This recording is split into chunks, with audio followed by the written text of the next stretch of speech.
Hello friends, welcome to our channel. APPSC OTR registration ఎలా చేయాలో మనం ఈ వీడియోలో తెలుసుకుందాం. ఫస్ట్ గూగుల్లో ఏపీపీఎస్సి అని సెర్చ్ చేయండి. సెర్చ్ చేసి మీకు ఇక్కడ లింక్ ఉంది కదా ఏపీపీఎస్సి అని, దీనిపైన క్లిక్ చేయండి. దీనిపైన క్లిక్ చేసిన తర్వాత మనకి ఇక్కడ డైరెక్ట్ రిక్రూట్మెంట్ ఓటీపీఆర్ ఉంది కదా, దీనిపైన క్లిక్ చేసి ఇక్కడ న్యూ డైరెక్ట్ రిక్రూట్మెంట్ ఓటీపీఆర్ దీనిపైన క్లిక్ చేయండి. దీనిపైన క్లిక్ చేసిన తర్వాత మనకి ఇలా రావడం జరుగుతుంది. OTPR new registration direct recruitment. ఇలా వచ్చిన తర్వాత మనం డీటెయిల్స్ ఇది ఎలా అప్లై చేయాలి, ఫస్ట్ ఓటీఆర్ ఎలా ఫిల్ చేయాలి, ఓటీఆర్ ఫిల్ చేసిన తర్వాత సబ్మిట్ చేసిన తర్వాతనే మీకు ఓటీఆర్ ఐడి జనరేట్ అవ్వడం జరుగుతుంది. ఈ అప్లికేషన్ ఎలా చేయాలో ఇప్పుడు ఈ వీడియోలో చూద్దాం మనం. ఇక్కడ వచ్చేసి నేమ్ యాజ్ పర్ ఎస్ఎస్సి, మీ 10th సర్టిఫికేట్లో పేరు ఎలా ఉందో అలా ఇవ్వండి. 10th సర్టిఫికేట్ లేదా బర్త్ సర్టిఫికేట్ అని ఉంది, కానీ 10th సర్టిఫికేట్లో మీ పేరు ఎలా ఉందో అలా ఇవ్వండి ఇక్కడ. And date of birth, me date of birth వచ్చేసి కూడా 10th సర్టిఫికేట్లో ఎలా ఉందో అలా ఇవ్వండి. And 10th certificate birth certificate రెండు సేమ్ ఉండే విధంగా చూసుకోండి. ఇక్కడ జెండర్ వచ్చేసి మేల్ అయితే మేల్, ఫీమేల్ అయితే ఫీమేల్ ఇవ్వండి. దాని తర్వాత ఇక్కడ place of birth, me place of birth district A district ఆ డిస్టిక్ సెలెక్ట్ చేసుకోండి. ఏపీ, ఇప్పుడు ఏపీలో అడుగుతుంది కాబట్టి ఇది ఏపీపీఎస్సి కాబట్టి ఏపీ డిస్ట్రిక్ట్స్ ఇక్కడ ఉన్నాయి. లేదు అదర్ స్టేట్ అయితే అదర్ స్టేట్ సెలెక్ట్ చేసుకోండి. ఇక్కడ స్టేట్ సెలెక్ట్ చేసుకోండి. అదర్ స్టేట్ల ప్లేస్ ఆఫ్ బర్త్ అయింటే మీరు, ఒకవేళ తెలంగాణ అంటే తెలంగాణ, అదర్ స్టేట్స్ ఏముంటే అవి సెలెక్ట్ చేసుకోండి. లేదనుకుంటే ఇక్కడ ఆంధ్రప్రదేశ్ అయితే ఏ డిస్టిక్ అయితే ఆ డిస్టిక్ సెలెక్ట్ చేసుకొని మండల్ సెలెక్ట్ చేసుకోండి. విలేజ్ సెలెక్ట్ చేసుకోండి. విలేజ్ సెలెక్ట్ చేసుకున్న తర్వాత ఇక్కడ కమ్యూనిటీ, మీ క్యాస్ట్ బీసీఏనా, బీనా, సీనా, డీనా, ఈనా, ఈడబ్ల్యూఎస్ఆ, ఓసీనా, ఎస్సీనా, ఎస్టీనా, ఏ క్యాస్ట్ అయితే ఆ క్యాస్ట్ సెలెక్ట్ చేసుకోండి. ఇక్కడ ఫాదర్ నేమ్ ఇవ్వండి. ఇక్కడ మదర్ నేమ్ ఇవ్వండి. దాని తర్వాత ఇక్కడ మదర్ టంగ్, మీ మదర్ టంగ్ తెలుగు, హిందీ ఏదైతే అది మదర్ టంగ్ ఇవ్వండి. ఇక్కడ రిలీజియన్ హిందూనా, క్రిస్టియనా, ముస్లిమా, మీ రిలీజియన్ ఏందో అది ఇవ్వండి. దాని తర్వాత ఇక్కడ ఐడెంటిఫికేషన్ మార్క్స్, మీ 10th సర్టిఫికేట్లో ఉండడం జరుగుతుంది. మీ ఐడెంటిఫికేషన్ మార్క్స్ ఇక్కడ ఇవ్వండి. ఫస్ట్ ఐడెంటిఫికేషన్ మార్క్, ఇక్కడ సెకండ్ ఐడెంటిఫికేషన్ మార్క్ 2 ఇవ్వాల్సి ఉంటుంది. ఇక్కడ ఇవ్వండి. ఇక్కడ మీ మెయిల్ ఐడి ఇవ్వండి. అండ్ ఇక్కడ మీ మొబైల్ నెంబర్ ఎంటర్ చేయండి. మొబైల్ నెంబర్ ఎంటర్ చేసిన తర్వాత నెక్స్ట్ అదర్ డీటెయిల్స్కి వెళ్తే ఇక్కడ are you different able person, ఇది మీ డిఫరెంట్ ఏబుల్ పర్సన్ అయితే నో పెట్టుకోండి, లేదంటే డిఫరెంట్ ఏబుల్ పర్సన్ అయితే ఎస్ పెట్టుకోండి, లేదంటే నో పెట్టుకోండి. Are you ex service man అయితే ఎస్ పెట్టండి, లేదంటే నో పెట్టండి. ఇవన్నీ ఆల్మోస్ట్ నోనే ఉంటాయి. ఇక్కడ are you retrenched temporary employee in state census department, yes అయితే నోనే ఉంటాయి ఇవన్నీ ఆల్మోస్ట్. పిహెచ్ క్యాండిడేట్స్ కూడా అప్లై చేసేటప్పుడు ఇక్కడ ఎస్ పెట్టుకోండి, దానికి సంబంధించిన సర్టిఫికేట్లు అవి దగ్గరలో పెట్టుకోండి.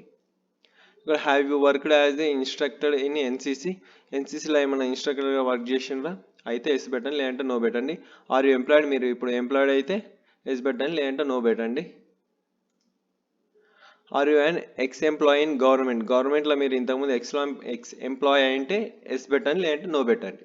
దాని తర్వాత మనం అడ్రస్ డీటెయిల్స్కి వచ్చేసి ఇక్కడ అడ్రస్ ఫర్ కరస్పాండెన్స్, ప్రజెంట్ ఉంటున్న అడ్రస్ ఇక్కడ ఇవ్వండి. House number and colony, town, city, district, ఇక్కడ స్టేట్, ఇక్కడ పిన్ కోడ్ ఇవ్వండి. ఇక్కడ పర్మనెంట్ అడ్రస్ రెండు సేమ్ అయితే ఇక్కడ టిక్ చేయండి. ఇక్కడ మీరు కరస్పాండెంట్ అడ్రస్ ఎంటర్ చేసిన తర్వాత దీనిపైన టిక్ చేస్తే ఇదే అడ్రస్ మీ పర్మనెంట్ అయితే దీనిపైన టిక్ చేయండి, ఆటోమేటిక్ ఇక్కడ వచ్చేస్తుంది. లేదు పర్మనెంట్ డిఫరెంట్, కరస్పాండెంట్ డిఫరెంట్ అయితే ఇక్కడ ప్రజెంట్ అడ్రస్ ఎంటర్ చేయండి, ఇక్కడ పర్మనెంట్ అడ్రస్ ఎంటర్ చేయండి. దాని తర్వాత మనం ఇక్కడ స్కూలింగ్ డీటెయిల్స్ అడుగుతుంది.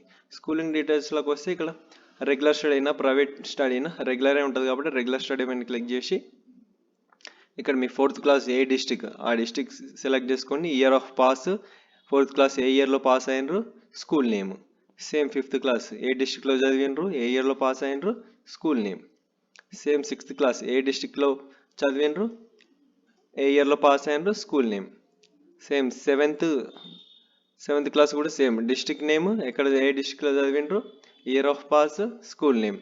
8th 9th సేమ్, ఇవన్నీ అంతే. 10th కూడా అంతే. ఏ డిస్ట్రిక్ట్లో చదివినరు, బోర్డు తెలంగాణ స్టేట్ బోర్డా, ఏపీ స్టేట్ బోర్డా, ఇక్కడ బోర్డు ఎంటర్ చేయండి, మీకు 10th సర్టిఫికేట్ పైన ఉండడం జరుగుతుంది. ఇక్కడ స్కూల్ నేమ్ ప్రైవేట్ స్టడీ, ఇక్కడ మీ స్కూల్ నేమ్ ఎంటర్ చేయండి. ఇక్కడ హాల్ టికెట్ నెంబర్, మీ 10th certificate hall ticket number enter చేయండి. ఏ year, month and year of passing, మీరు ఏ మంత్లో పాస్ అయినరు, ఏ ఇయర్లో పాస్ అయినా ఎంటర్ చేసి పర్సంటేజ్ మీకు ఎంత వచ్చిందో ఆ పర్సంటేజ్ ఎంటర్ చేయండి. గ్రేడ్ అయితే గ్రేడ్ ఎంటర్ చేయండి. పర్సంటేజ్ ఆఫ్ మార్క్స్ అడుగుతుంది. పర్సంటేజ్ ఆఫ్ మార్క్స్ ఎంటర్ చేయండి. ఎంటర్ చేసిన తర్వాత హయ్యర్ ఎడ్యుకేషన్ డీటెయిల్స్ అడుగుతుంది. ఇక్కడ 10+2. ఇప్పుడు 10+2 ఏ డిస్టిక్లో చదివినరు, బోర్డ్ ఏది, group MPC, BiPC, CEC, HEC, ఏ గ్రూప్ అయితే ఆ group, hall ticket number and college name, ఏ కాలేజ్ చదివింది ఆ కాలేజ్ నేమ్, పర్సంటేజ్ ఎంత వచ్చింది, మంత్ ఏ మంత్లో పాస్ అయినరు, ఏ ఇయర్లో పాస్ అయినరు. సేమ్ డిప్లొమా ఉంటే డిప్లొమా, ఇంటర్ ఉంటే ఇంటర్. ఇక్కడ కూడా డిప్లొమా కూడా సేమ్. ఇక్కడ డిస్టిక్, బోర్డు, బ్రాంచ్, గ్రాడ్యుయేషన్ ఉన్న సేమ్ ఏ డిస్టిక్లో చదివినరు, ఏ యూనివర్సిటీ, మీది గ్రూప్ వచ్చేసి ఏ గ్రూపు, మీది ఏ మంత్లో పాస్ అయినరు, ఏ ఇయర్లో పాస్ అయినరు, hall ticket number, college name, percentage. Post graduation కూడా సేమ్ ఉంటుంది. డిస్టిక్, ఏ డిస్టిక్లో చదివినరు, యూనివర్సిటీ, ఏ యూనివర్సిటీ. డిస్టిక్ అంటే ఇక్కడ మీకు ఓన్లీ ఏపీ డిస్టిక్స్ ఇవి. ఏపీ డిస్టిక్స్ కాకుండా అదర్ స్టేట్ అంటే మీకు ఇక్కడ అదర్ స్టేట్స్ ఆప్షన్ ఉంది. దానిపైన క్లిక్ చేసి మీకు ఇక్కడ స్టేట్ సెలెక్ట్ చేసుకొని ఉంటుంది. ఇక్కడ యూనివర్సిటీ సెలెక్ట్ చేసుకొని సబ్జెక్ట్స్, ఏ సబ్జెక్ట్స్ సెలెక్ట్ చేసుకొని మంత్, ఏ మంత్లో పాస్ అయినరు, ఏ year, hall ticket number, college name, specialization, percentage, మీకు ఎంత పర్సంటేజ్ వచ్చిందో అది. ఎంఫిల్ కూడా సేమ్.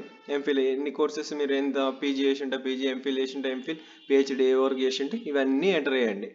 లేదు ఇంకా నేను దీనికన్నా ఇంకా ఎక్స్ట్రా క్వాలిఫికేషన్ చదివినా అనుకుంటే బీఈడి, ఎగ్జాంపుల్ బీఈడి తీసుకుంటే యాడ్ క్వాలిఫికేషన్ పైన క్లిక్ చేసి మీ క్వాలిఫికేషన్ ఎంటర్ చేసి ఏ డిస్ట్రిక్ట్లో చదివినారో ఆ డిస్ట్రిక్ట్ ఎంటర్ చేసి యూనివర్సిటీ సెలెక్ట్ చేసుకుని ఏ గ్రూప్, ఏ బ్రాంచ్ ఏదో అది ఎంటర్ చేయండి. ఎంటర్ చేసిన తర్వాత మంత్, ఏ మంత్లో పాస్ అయినరు, ఏ డేట్న పాస్ అయినరు, ఏ ఇయర్ పాస్ అయినరు అది ఎంటర్ చేసి మీ hall ticket number, college name, percentage enter చేయండి. ఎంటర్ చేసిన తర్వాత ఇది ఎక్స్ట్రా క్వాలిఫికేషన్స్ ఏమైనా ఉంటే ఒకటే అయితే ఓకే, దీనిపైన క్లిక్ ఇవన్నీ ఎంటర్ చేయండి.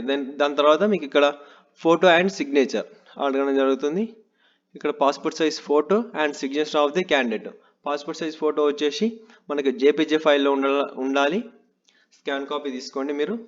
జేపీజే ఫైల్లో 50 KB లోపల ఉండాలి ఫోటో వచ్చేసి.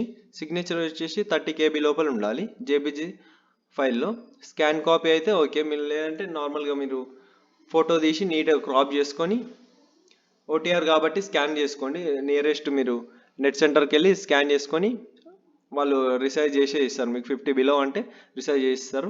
అది అప్లోడ్ చేయండి. ఇక్కడ అప్లోడ్ చేసి ఇక్కడ సిగ్నేచర్ కూడా సేమ్ అప్లోడ్ చేయండి. అప్లోడ్ చేసిన తర్వాత ఇక్కడ మీకు నోటిఫికేషన్ అలర్ట్స్ ఇది టిక్ చేసుకోండి, ఇది టిక్ చేసుకోండి. రెండు టిక్ చేసుకున్న తర్వాత ప్రివ్యూ పైన క్లిక్ చేయండి. ప్రివ్యూ పైన క్లిక్ చేసిన తర్వాత మీకు ప్రివ్యూ రావడం జరుగుతుంది. మొత్తం అన్నీ ఒకసారి చెక్ చేసుకోండి. మొత్తం spelling mistakes, name, date of birth, gender, మీ place of birth, district, villages ఇవన్నీ చెక్ చేసుకోండి. Address, mail ID, mobile number, main ఇవి మన స్కూలింగ్ డీటెయిల్స్, ఎక్కడ చదివినరు, ఏ ఇయర్లో పాస్ అయినరు, సీరియల్ వైజ్ కరెక్ట్ మ్యాచ్ అవుతుందా 10th వరకు మనకి. ఇక్కడ స్కూల్ నేమ్, అన్ని స్కూల్ నేమ్స్ కరెక్ట్ పెట్టినరా. 10+2 details, education details, graduation details, post graduation details, MPhil, ఎంహెచ్డి, ఎన్ని క్వాలిఫికేషన్స్ అన్ని క్లారిటీగా చెక్ చేసుకోండి. క్లారిటీగా చెక్ చేసుకున్న తర్వాత ఫోటో సిగ్నేచర్ అన్ని క్లారిటీగా ఉన్నాయి. ఫోటో సిగ్నేచర్ స్పెట్స్ ఉండొద్దు. ఎస్పెషల్లీ ఫోటోకి అయితే స్పెట్స్ ఉండి దిగొద్దు. బ్యాక్గ్రౌండ్ ప్లెయిన్గా ఉండాలి.